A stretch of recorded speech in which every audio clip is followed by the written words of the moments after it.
Hi friends, welcome to Vidya's cooking channel. This is Vidya Lakshmi. Today I'm going to show you how I prepare this turkey berry tamarind curry. We call it as Sundakkai Karakuzhambu. This is one of our family favorites. After marriage only I learned how to prepare this on my own.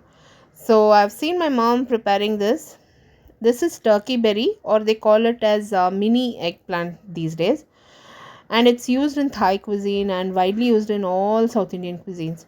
Now this turkey berry, you have to twist it and separate it from the stems and clean it, wash it thoroughly. Then I've added it to a polythene bag. Now I'm going to smash the turkey berry so that it releases all the bitter flavor. This is very important step while preparing this berries.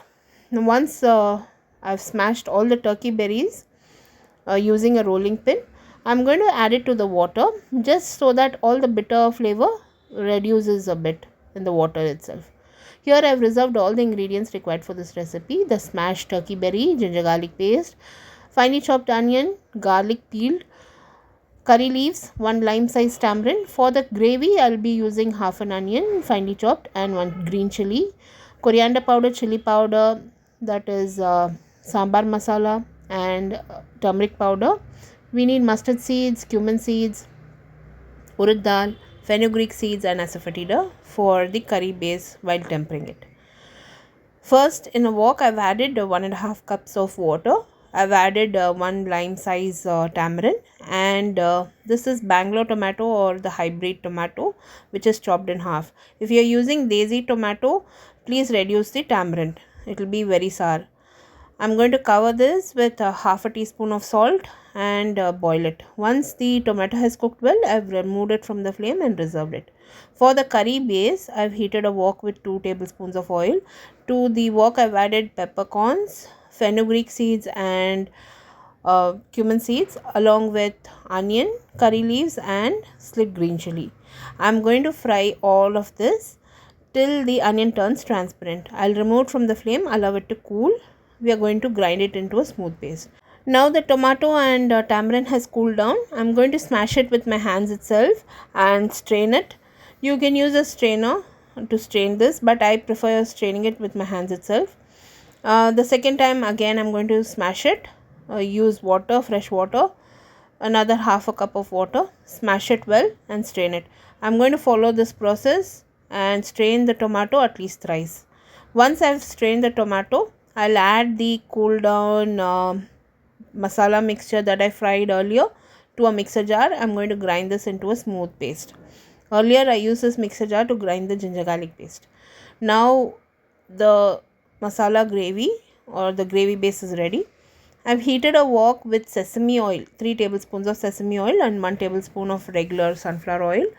To the oil, once it is heated well, I've added split urad dal, mustard seeds and fenugreek seeds. I've also added cumin seeds, allowed it to splutter.